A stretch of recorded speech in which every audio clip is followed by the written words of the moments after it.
And but from the TA perspective and focusing probably now on gender, which is something that we pay a very close eye on, we have implemented different actions. Welcome to the All in Recruitment podcast by Manatal, where we explore best practices, learnings, and trends with leaders in the recruitment space. If you've liked our content so far, please subscribe to our channels on YouTube and Spotify to stay tuned for our weekly episodes.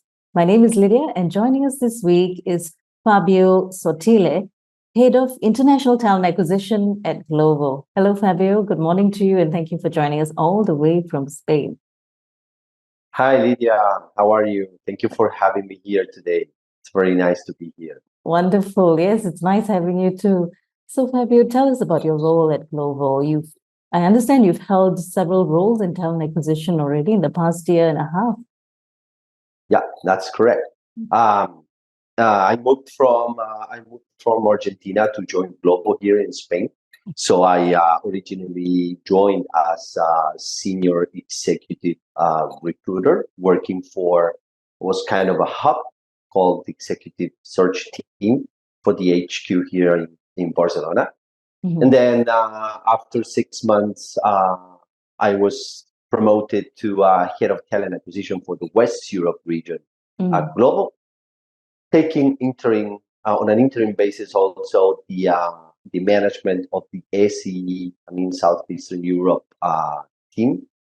And then after 6 months, then I took all the regions, like the 24 countries. So I'm head of talent acquisition international for the business part of Glovo, which comprises 24 countries. I have a team of 8 recruiters spread throughout Europe, which support the recruitment activities for the business side of Glovo in the 24 countries.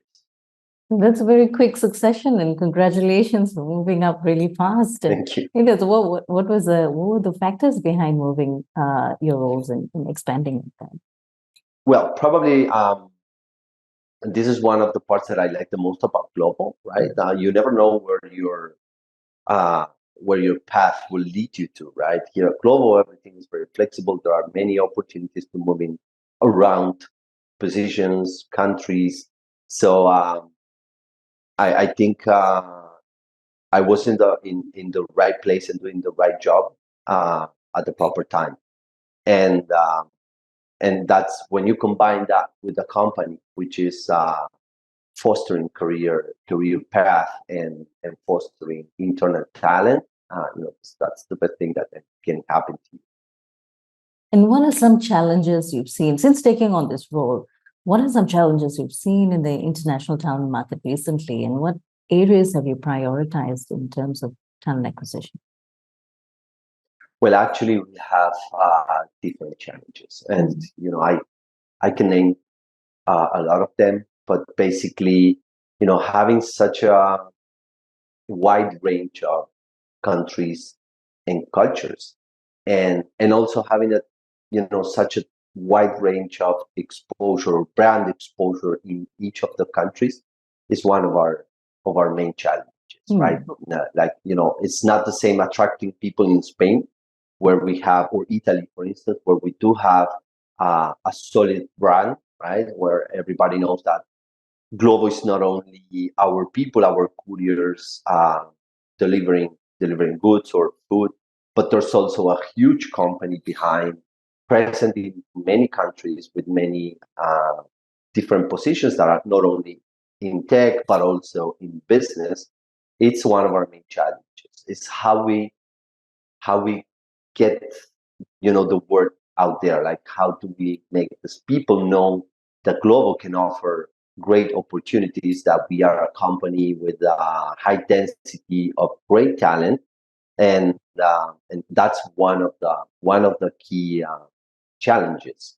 Then for sure, then I think nowadays we are being impacted by this macroeconomic crisis, right? As well, in terms of and this, recruiters will understand that, when you are trying to attract people and you need to to convince them not only of your value proposition, but also when it comes to salary, we do have a challenge there where some countries are experiencing huge inflation, right? And people is impacted by this, and it's very hard to cope with the speed of that inflation, no? From the company side, and adjusting your offers to be attractive for candidates, right? So it's not only a matter of attracting them with your value proposition, um, but also from the economic side. However, Glovo, is doing pretty well on that side, right? So we don't have a great problem there because we move fast. I mean, Glovo move fast, from every angle. But at times it becomes a challenge, right?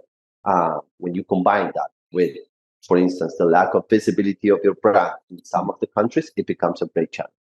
We are taking some actions to improve that as well. We look at every country separately.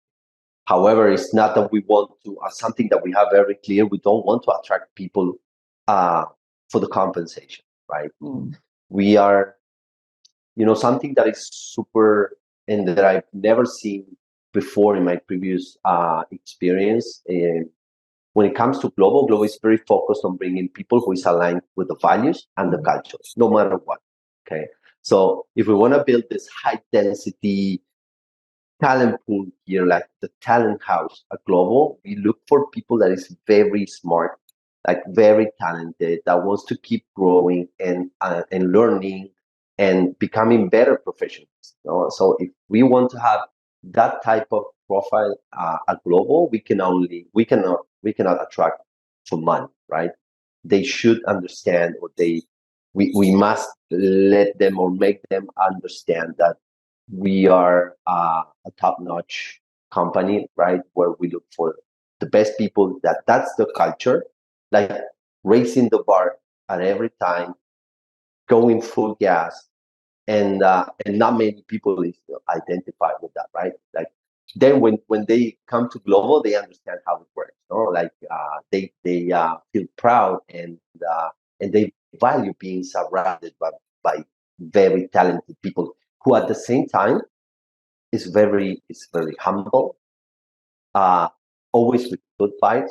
Like here, we go full speed, we raise the bar, but something that you cannot say is that we are not, that we don't do it with good vibes, that we don't care for the other, like that we don't take ownership over things that are not even in our scope. Like everybody tries to collaborate and help each other. And I think that's the key. Um, that's the key attractive from Glovo, like working in a place where you can be a better professional, but at the same time in a great work environment. Here it's not about competing, right? Here it's about to being better, to making Glovo better, to make yourself better, but not only professionally, but also as a human being, right? That's how you are. And you can understand that if you go into our values. And we try to bring the people that wants to live by those values. And I noticed that the terms you just used, such as full gas and also move fast, I think those are all exist on your career page. What does gas mean here? Gas for us, and we have recently kind of redefined, not redefined, but put in simpler words our values, right? Which are gas, high bar, care, glow ownership, stay humble, right? Gas means act. I could sum it up as just act, execute. We focus on, we prioritize speed over perfection. So for us, it's better to execute, analyze, review, and then iterate, rather than waiting for the perfect scenario to execute, right? So we value people that is not afraid of making mistakes. Of course, we do the proper analysis. That's why we bring super talented people, because we want people that is very, very smart, to analyze problems, to analyze situations, but being able to execute fast. That would sum up what gas means for us. And Glovo was started in 2015, so it's about maybe 8 years old at this point. What is the tenure of the longest serving employee? Ooh, good question. Yeah, Glovo started in 2015, and well, for sure, the CEO, the Oscar, our founder, and Sasha, the co-founder, and but then we have people with a 5-year, 6-year tenure. Definitely, yeah, more towards 6 years. But of course, they are the fewer population here. And I understand, you mentioned earlier about tailoring the EVP together, the offering to a prospective employee to their location and their kind of cultural and economic needs, right? And I understand also that the perks and benefits, as you said, change depending on the location of employees. So what's the thinking behind that, and what has the feedback been like when this is communicated to candidates? Yeah, definitely. Something we and here let me split the answer. What we try to do here first is that no matter where you are working in terms of locations, what global offices, if it is Bucharest or Spain or Georgia or even Nigeria, we try to have the same type of events. For instance, like we value our culture days, our stand-ups, like we honor that, and we try to keep that for everybody. So if there's beers after the stand-up or in a culture day or in a summer party in Spain, there will be beers in Nigeria, and like we try to because that's part of our culture, our DNA. So some of them are standardized for everybody, right? But then we really listen to our employees and what they value the most in the different cultures, because different cultures and different ideologies, and I think they require you to be flexible as well. So we listen to our employees, we listen to the market, right? Because as you know from recruitment, you hear what from candidates what the market usually offers, right? And we try to adjust that to the country.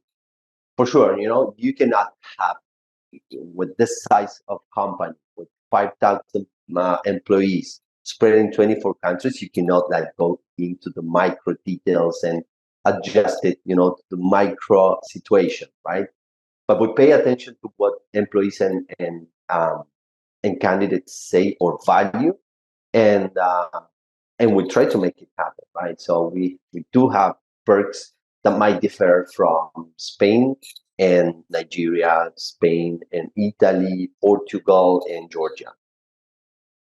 And on that note, being such a diverse company with people from diverse backgrounds, what's the approach to diversity and inclusion at Glovo, and what initiatives might that you've implemented that you'd like to share? Definitely, we do have our focus on diversity, and it's part of our values. The care value also takes into account diversity, right? So diversity from, if I have to speak about diversity and inclusion from the TA perspective, right? Because then company-wide, we have a lot of diversity and inclusion initiatives, right? Like Colors at Glovo, where we celebrate the cultural diversity, and there are many actions taken by this. There's even a committee for Colors at Glovo. Like there's another committee inside the department, because we do have a department for diversity and inclusion. But there are like subcommittees inside which work in the different verticals, right? Like gender, cultural diversity, religion, etc., right? So we value and we praise that. And but from the TA perspective, and focusing probably now on gender, which is something that we pay a very close eye on, we have implemented different actions. Like first of all, we have a special bonus for recruiters whenever we hire upper management and above, right? Like from if you hire or even women in tech, right? When you hire any leader or manager in technology, or when you hire a manager, director, VP in business, the recruiter has an accelerator on the bonus structure, right, for hiring women, right? Because we think it's very important to keep that balance.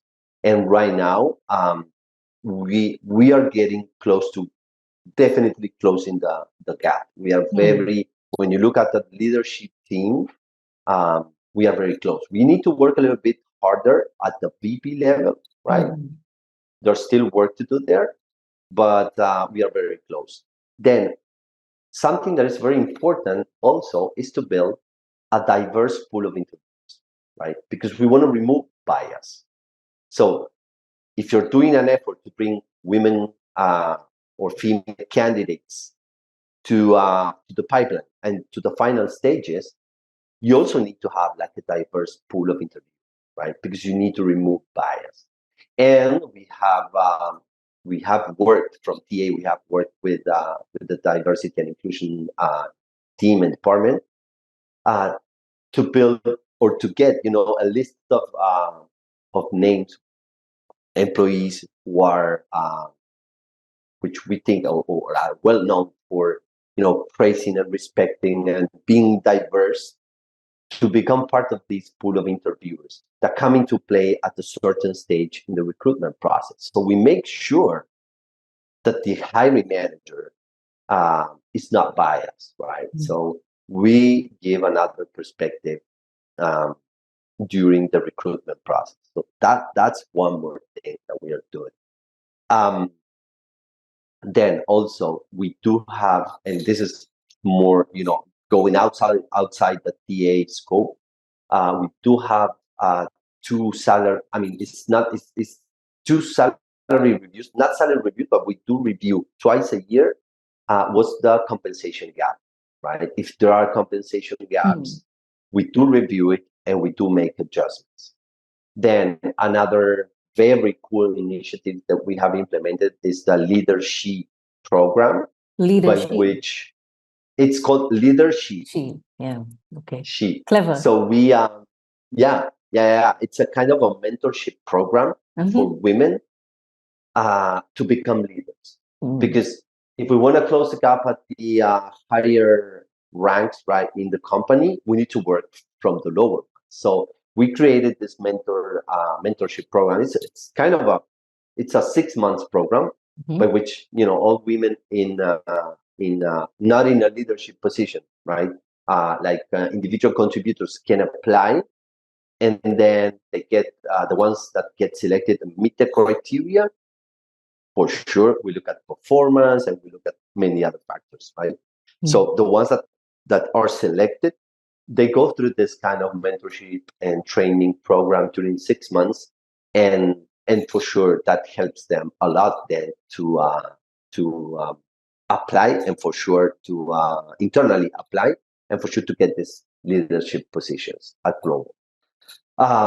Then we used to have like it was a team of 3 people only focused on diverse hiring, right? Like we used to assign certain roles to that team, that team of recruiters that were only focused on bringing women to those pipelines.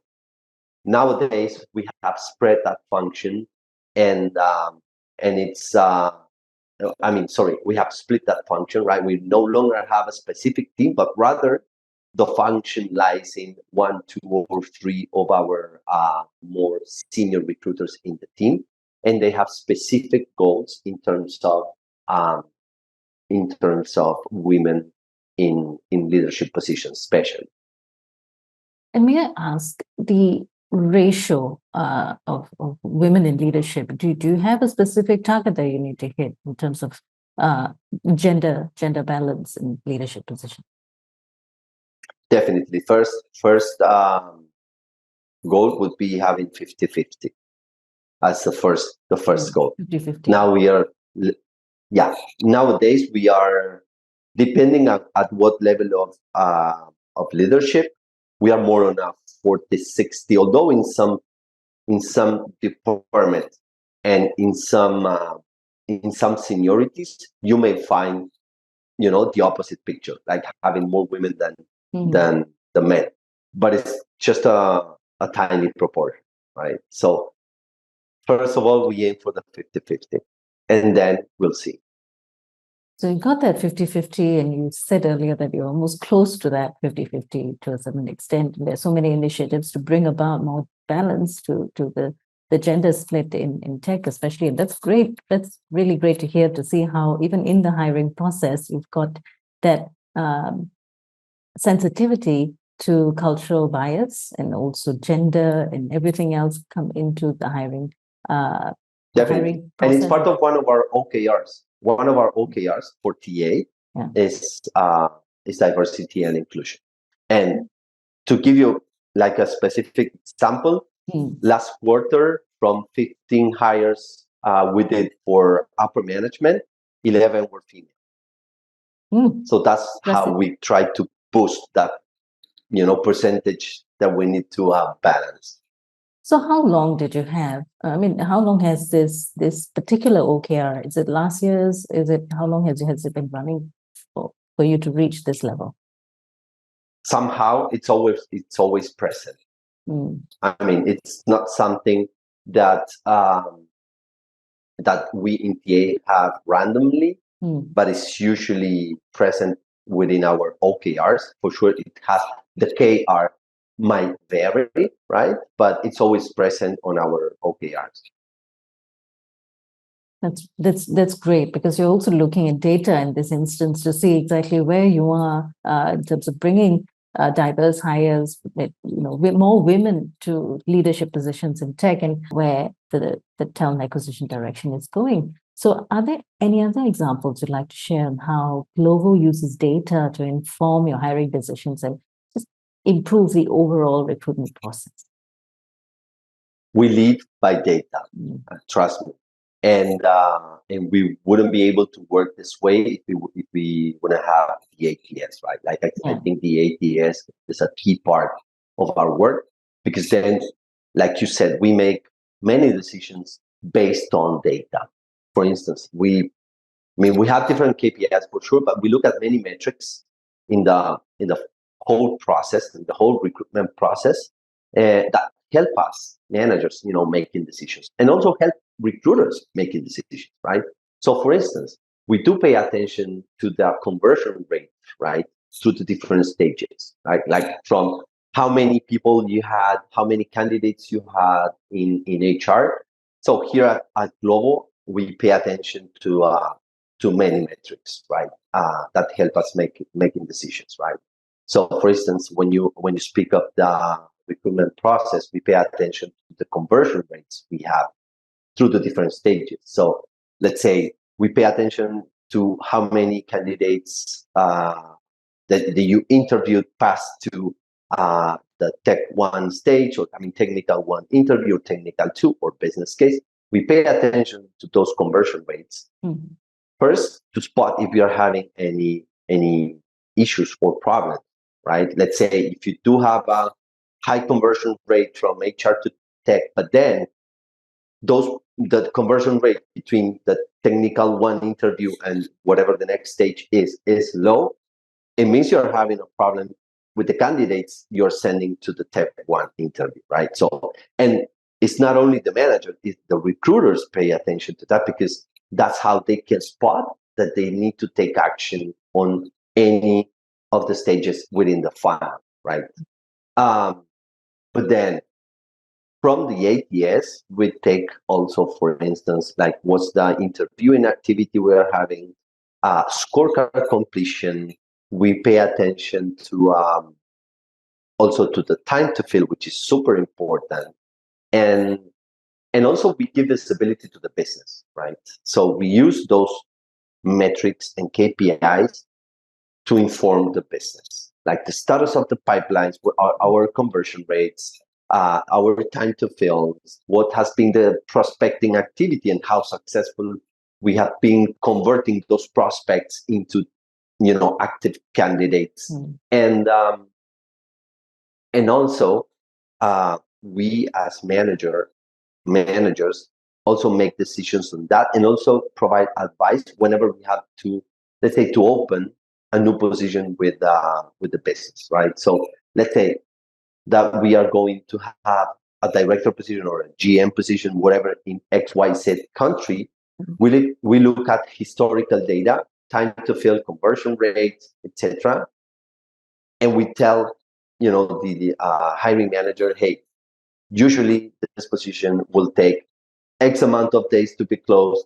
We will need to have X amount of candidates at the HR stage to make sure that we get one hire, and so on and so forth. Like, data is really critical for us. And so on that point of using, just monitoring the data to make sure your hiring processes are sharper and your decisions are also a lot more relevant to the business needs, especially. How often do you review this? Do you review that how often? What is the interval reviewing your performances and all the different conversions? We do have weekly business review. I mean, we have weekly meetings with the teams, with the TA team, right? Then we do have a monthly business review with our people director, where we show our performance and the progress on the key positions, our main concerns, issues, etc. And then there's a quarterly review that is for the whole business, where we also, from TA, we bring our insights to that meeting, to that document. So, like you see, it's weekly, monthly, and quarterly. Yeah, that's often enough for everyone to get a good picture of where it stands, especially when you're dealing with so many different countries as well. And if you're making progress or not. Exactly. And what you need to do to tweak those processes, right? And as Exactly. you said, the challenges are getting more and more intricate as you go to different countries, and you need even more data to feed your decisions from there. So how would you describe the role of a talent acquisition professional in today's context? What do they need to have, or what skills do they need to be successful? Okay. So let me say, what first do I look in a talent acquisition specialist when I'm when I want to hire for my team? I think that definitely a recruiter, talent acquisition specialist, the main skill is a goal-oriented mindset. Like, if you're not goal-oriented, probably it would be harder for a recruiter to succeed in this, in the current context, right? Because we are part of the team, of the business. Sorry, we are part of the business. So whenever the business requires to fill a position, it's because that position will bring, in some way, in any way, will bring money to the company. So it means that we need to act fast. So every day we lose, it's money that is not coming to the company. So it's important for a recruiter to be goal oriented. Then when we speak of when we go more to the hard skills, I mean, the ones that you can actually learn, because being goal oriented is kind of intrinsic, right? You bring it, you have it or you don't have it. But then it's super important that nowadays people is super familiar with technology. Like, it's part of them. It's inside of them. And also understanding that data is your best friend. Like, more and more, we make decisions based on data. So I would suggest, if somebody asks me, hey, I want to start in the talent acquisition world, etc. Okay, so first, you need to handle all the online tools, or like this, like the G Suite. You need to understand how an ATS work. For sure, LinkedIn, You need to learn how to run Boolean searches. You need to know what scripts are. Many things that probably are not specifically related to, interviewing people, right? But also then it's very important that you start having this mathematical approach, right? In the past, we were not hired or selected, as recruiters by handling data. And nowadays, it's very important. And probably this may sound very basic, but it's not only a matter of how you extract the data, but how you interpret the data. And when you need to interpret data, it's very important that you're good at math. If you're good at statistics, even better, right? But it's super important that you understand data, that you can bring insightful data, insightful comments, and you can take insightful decisions when it comes to recruiting that are supported by data, right? And then, of course, you need to have the skill of, stakeholder management. Sometimes it's not everything about presenting the perfect candidate, but also being able to influence your hiring manager, of course, with a good candidate, but to influence your hiring managers to making decisions. So all in all, I think that's a combination of all of those skills. And you brought up technology, data. I love the mathematical approach, the emphasis on being able to interpret numbers that we see from the technology that we use. And that leads me to my next question, which is the widespread adoption of AI into many parts of the business that we see today. So, we've got ChatGPT and we've got all the tools available, run by AI, and now it's just taking over everything that we do inside the business sphere. So how do you think TA professionals can benefit from AI? Definitely, we should be benefited by that, because usually where we struggle the most many times is bringing, a good amount of candidates to the top of the funnel, right? To the top of our pipeline, right? And I think that AI should be the one helping us to do that, right?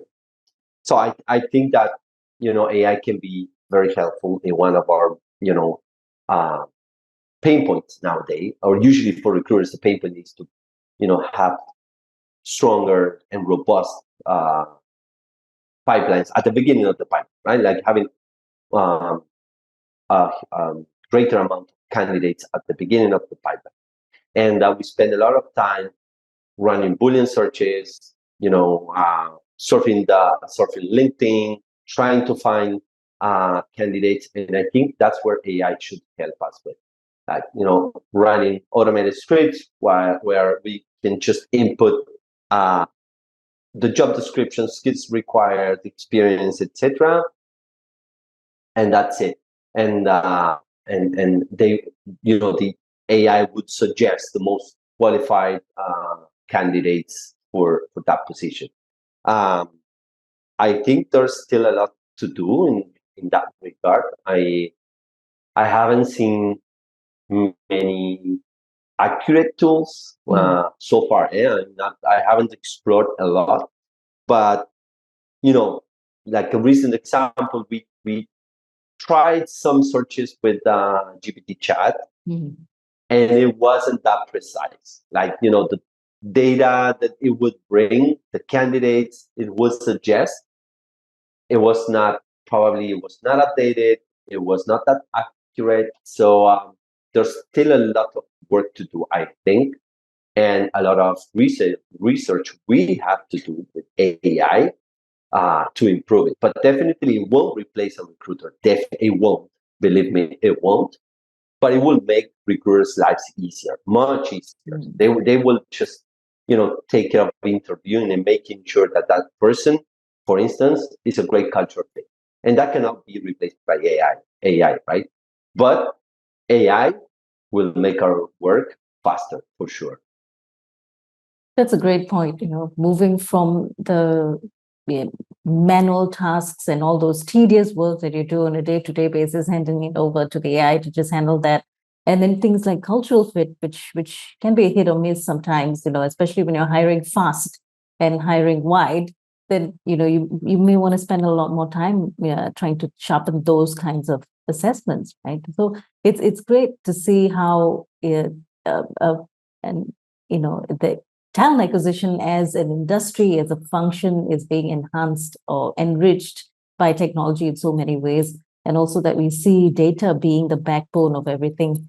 A lot of practices and a lot of improvement in the process, and it's moving at a rate that we've never seen before, exponentially fast. And which also goes back to the competitive job market that we're seeing, and companies make many different decisions based on the data they have.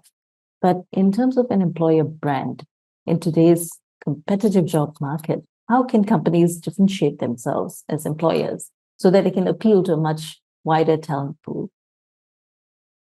Okay, I do have like a different approach, or not different, but because many people have this approach. But what I think is that employer branding is what your employees tell their friends when they go out, when they have lunch or dinner together, when they spend time out of the office, right? So they spread the voice. So I think that the first thing you need to do as a company is to work inside the company, like making sure that if you're saying that you are a diverse company, that you are actually a diverse company, because your employees will be the ones spreading the voice, and that would be your brand as an employer, right? And for sure, then you have to listen to the to your EVP, right? What's your EVP in each of your countries, for instance? Because it's not the same, the EVP probably for Spain than for any other country, right? And you have to base your message on that EVP. But you need to make sure that is actually true, that is actually happening in that country, right? And also try to combine that with what the market is valuing, right? So probably if you go to a country where, let me think of an example, like, well, nowadays diversity is boosting, no? But there might be some countries which are still kind of not up to speed with diversity culturally.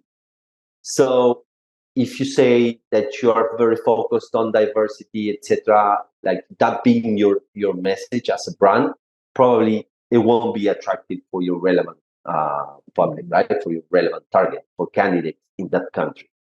So you need to combine your EVP also with what the local and relevant market is requesting. That's very intricate, and it can sound pretty complex when you're looking at many different markets. So, to look at all these different data points, and match them together and be sure that you've got a well-oiled machine in terms of understanding all these different markets cohesively, right? So there's also how do you go about doing that, especially in international hiring? We do have it because part of it is our climate survey, right? Where we get super insightful information from every country, and we build that EVP, right? Then also not only the climate survey, that is run twice a year, but also we run specific surveys, right, to see what are the drivers of engagement for our employees in the different countries.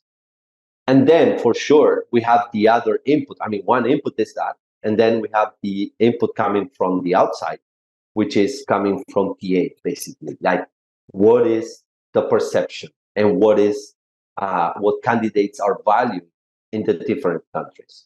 Okay?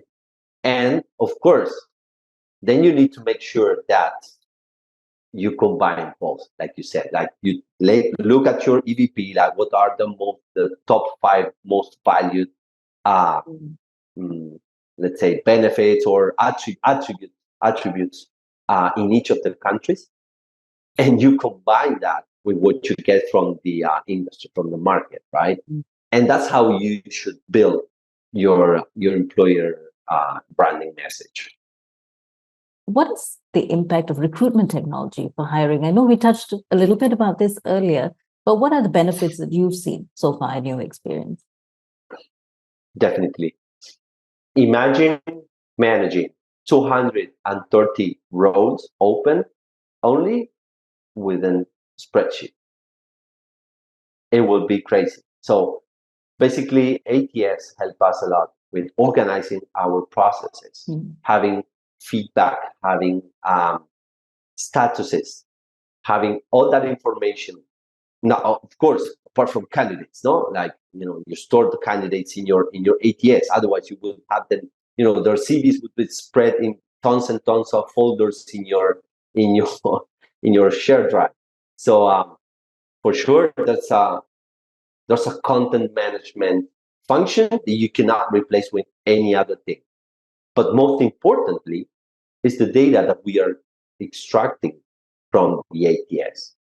We here at Glovo, we do work with an ATS that we combine with the software for visualization, right? Where we see our KPIs and our different metrics and everything we use to monitor performance. And so the ATS is like the heart of it. Without the ATS, we won't be able to track data. And we use data for making decisions. Like I explained before, we monitor our conversion rate, prospecting activity, interviewing activity, scorecard quality, scorecard completion, time to fill, and many, many other metrics. So and they all come from the ATS. So definitely, technology for recruitment is more. It's unreplaceable nowadays. Like I cannot imagine my work only with spreadsheets, and definitely for the future, it will become more and more sophisticated, especially if we can integrate AI to it. No.